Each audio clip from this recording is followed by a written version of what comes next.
Hi, it's Vanessa Love. This is my channel. Today it will be about the mental health field, so yay. This might be an ongoing thing. I don't know. I just kind of sat down and really thought about what I don't like about mindfulness. And I thought at first that it's this trend in therapy, and everyone tries to teach you how to breathe and be mindful. And I feel like there's been a good amount of information about that, so it's not like people don't know that you can learn how to like do box breathing or like any of the yoga breath and be fine, like do well. I didn't know until too late in life, till 2020, that I had exercise-induced asthma. And all of these things about I could have been facing depression because I wasn't breathing well enough. I could have been, there were a lot of things, like I wasn't pushing my body to where it could be because I knew that at some point my body would eventually just stop. Cleaning, my body would just stop. How come? Probably because there was dust in the air and it got into my lungs, and then I just got tired. Walking around on vacation, even though I could do, 9 miles, couldn't push past that. Now, it might be 12. But it's like, lung capacity, it was good, but the bronchioles just weren't. And so that's frustrating. But, I obviously know now what to do, how to go about managing that, how to challenge my lungs enough that I don't have to face that. And then mindfulness, the way that it was presented to me many, many years ago, was, well, imagine yourself eating a grape and you're paying attention to all of the things about the grape. And, the skin, the pulp, the seed, the wannabe seed at this point, like how it feels in your mouth, all of these things that, I just really have never gotten into. And mindfulness seems like it's everything, it's, oh, did you do artwork today? Did you write? Did you feel like you were in the moment today? You did mindfulness. Okay, great. So in thinking about what I really have a problem with mindfulness, it's that being a person who is just mostly quiet anyway, just very introverted, and that I write stories, I pay attention to a lot of different things. And especially doing artwork, I pay attention to a lot of different things, where it's even today, I was on the train heading to the office, and I just noticed that there was I guess a glue line where the it's not a door, what is that called, where the silver part of the door meets the floor, so there's a threshold, there we go, the door threshold, there was just a line of glue there, and I thought it was water. That's why I was kind of is that water? Let me see. And I'm looking around.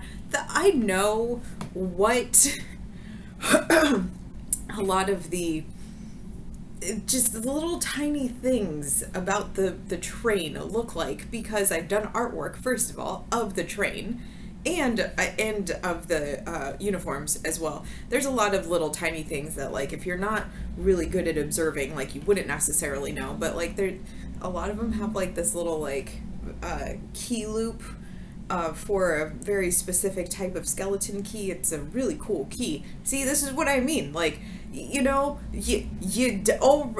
brain is already that way. And my clients who are traumatized observe everything. They could tell you the clothing of all of the people they passed today, or that their coworker wore this instead of that, or had this thing instead of that, and maybe they'll have a good day because they had this thing instead of that. We observe. That's the whole thing, is just observe, right? So I think that's my problem with mindfulness, is that I don't, if everything is mindfulness, then almost nothing is mindfulness, right? And so if you continue to just be yes, this is mindfulness, then you're like, then everyone's practicing it already. So like, why are we developing this as a skill? And like, I really, like, there's a lot of like just techniques and information that I just kind of like choose to ignore in the therapy field because I just don't have an interest in it. And like, when I just don't have an interest, I'm just like, I just don't, and I can imagine all the people who, do mindfulness and are like fully behind it are like, this isn't what mindfulness is, and are probably going to give me the whole, paragraphs, and I'm going to be like, that's really nice. I'm not approving that. It's deleted. Thanks. Because you're being condescending, because that's how the field is. And that's actually what I think I was going to begin with this video, was just like, here are some problems that I find within the therapy field, but I think that's a separate thing. But mindfulness was going to be one of those things, because it also relates to things that are trendy. And I just don't know. Like, I just don't feel that I don't want to teach mindfulness. I don't mind being observant, telling people my observations. I don't mind like teaching people in my life, hey, I noticed this about you, or hey, like, I I come into the city 4 times a week, maybe 5, sometimes more, and I observe, right? So I usually take the same train. It comes on the that one track, and I know where to stand on the train to get to where I want to go, so that I don't have to spend time going around Grand Central, because like there's stairs that I can take easily to get to my office that if I don't get if I don't get off at the right part of the train, then I have to go up into the underground, into the story below. Why is that my words today? The lower level. I have to go into the lower level, maneuver through tourists and other people, and go to the far stairs, which I like going towards because it's closer to where my actual office is. So if I can just get to the lower level and get to the part where like I have to, sorry, I'm so glad that they opened the lower level too. Like, it's amazing. Where like I know the tracks. Every track actually has its own personality. I know that doesn't sound right, but like they do. And like, so if I get off at this track, it's like I have to go this way. If I get off at this track, I go this way. I avoid this. There's parts that I totally avoid because I don't want to deal with them. And so, and especially the crowd, because the crowd will just be like, and I'm like, okay, I'm a New Yorker. Get the fuck out of my face. Like, just stop. Just please let me go past you. And I don't mind telling people how, like, I know that this track I'm going to be at this door, this track I'm going to be at this other door. Please be correct at the track, because then I know which door to go to instead of figuring out. I've been at track 107 lately, and I have to go a different way and not be like ahead of the game. Or if it's track 103, I'm definitely ahead of the game. I like doing that.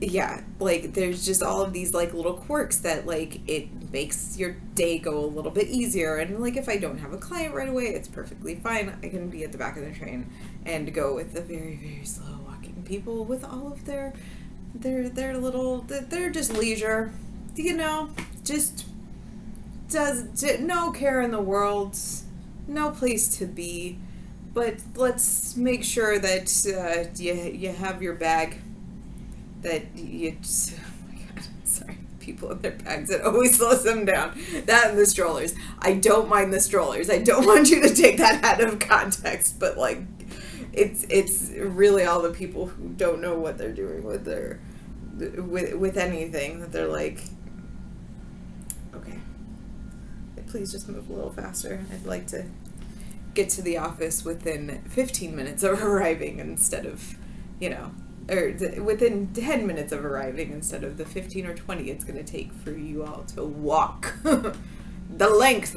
Anyway, so, and I'm sure some of you are like, well, you got to practice. I know. I got to practice taking my time. And there are plenty of days where I've taken my time. And there are plenty of days where you cannot control my time. And I control my time. And I choose how to spend it. And I don't want to be behind slow people. That's just the facts. So yes, again, I don't mind giving little life things here and there. And like, I'm really good at it. I don't mean to. But I'll just drop some knowledge. And there's one person who, like, when I go back home, he's usually standing at, like, the platform because he works there. And he'll be like, you just drop these nuggets of knowledge, and, like, it almost changes my world every time. I think yesterday when I saw him, he was like, please, I'm tired. And I was like, oh, here's some stuff I did this weekend. And he was not overloaded with just nuggets of knowledge. But again, as a therapist, I do little drops here and there, but like I don't mind doing it. It's just I already observe. I already am mindful. Like I really do have like issue with like a lot of like people being convinced you have to be mindful all the time. You know what? Like sometimes you don't. Sometimes you need to lose your shit. Like I don't think you should lose your shit every day, but like if you do it once a month, like like go out into the woods and scream, or into the pillow, or into a bowl of water, or whatever it is that like you get mad and like you get mad and you release it. I would rather deal with that. I'm not offended by people who yell in my office. I mean, I get a little like nervous because like my like people who are like nearby might not understand. I don't care if you yell in my office. Again, it's about other people. Like because like, and I know that I can yell, but I could smile while yelling. That it's just I'm upset, but I'm not upset at the person. I'm upset at the situation, and I'm okay with expressing that. I think that that is a healthy thing to do, to express emotions and not be like, hold on, let me be mindful. Hold on, let me be positive. No, if you need to lose your fucking shit, you need to lose your fucking shit. Like, it's fucking fine. Like, just go. Just do it. It's okay. It's okay in my office if you are not okay. And if sometimes you need to just scream and be mad about some things, that's fine. I'm not offended by someone who is not mad at me, but is mad at whatever situation, or is just kind of coming to terms with their emotions about certain things, because that's, for me, what real therapy is. And I don't want to learn, I don't want to learn these skills that make me feel muted again, or make me feel like I just have to sit and observe and like not experience what it's like to be in a feeling, And of course, I'm sure there's someone out there who's like, but that's also mindful. Okay, great. Could you kind of explain that in a way that is not about mindfulness? Like, I don't want to hear how mindfulness will change everything in your entire life all the time. And it's like, yeah, I'm sure it will. But also, I feel like big emotions and getting them out, also perfectly fine. And if someone feels triggered, perfectly fine to be like, okay, nope, yeah, that's, I feel that, and to be kind of stuck there sometimes because people do, and people get worried about the future because people do. Like, and I don't know if it has to be particularly mindfulness that sets someone free from that, like it might not have to be. And that should be like up to the client. It should be like totally up to them how like their therapy goes. like, if they are not interested in, like, learning mindfulness, like, send them over to me. I have a couple of openings. And, like, I'm really okay with that. Again, I'm really okay with that. Like, I am okay with big emotions. I'm okay with, like, people, kind of going back to inner child work, any of that stuff. Like, I'm totally fine.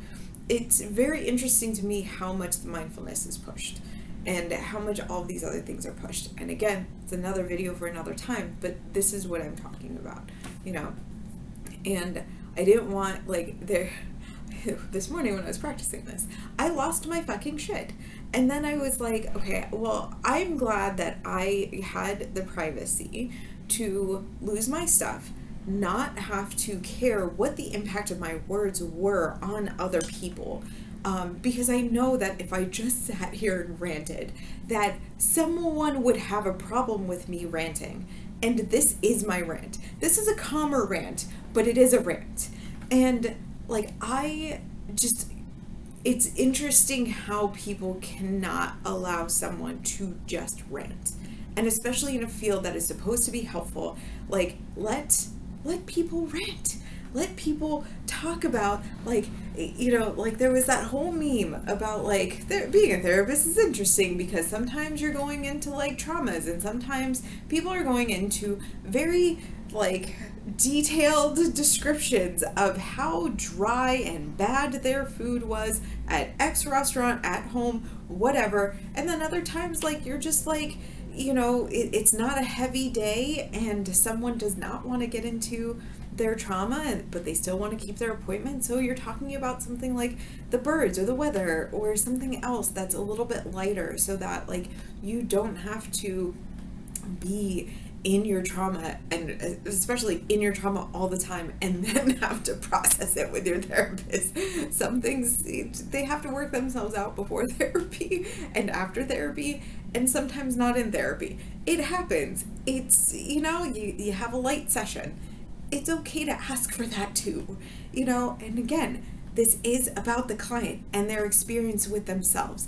Like, I have definitely had colleagues where, like, I had said something and, like, they were like, you just have to, like, let things go. You have to love and light. And I was like, are you not okay with me being angry? Because, like, I have already had that experience and I want to be angry. And, like, after that, I think things had changed a little bit so that, like, I could just go on to rant. They knew it wasn't about them. It was just, I had to start expressing things and feeling things and getting there, And, like, again, I feel like I'm mindful enough. There's so many things. Like, I was thinking on the way, like, over here, like, when you're a writer, you do pay attention to a lot of different things. I know whether or not one of my characters has a favorite color of purple or blue.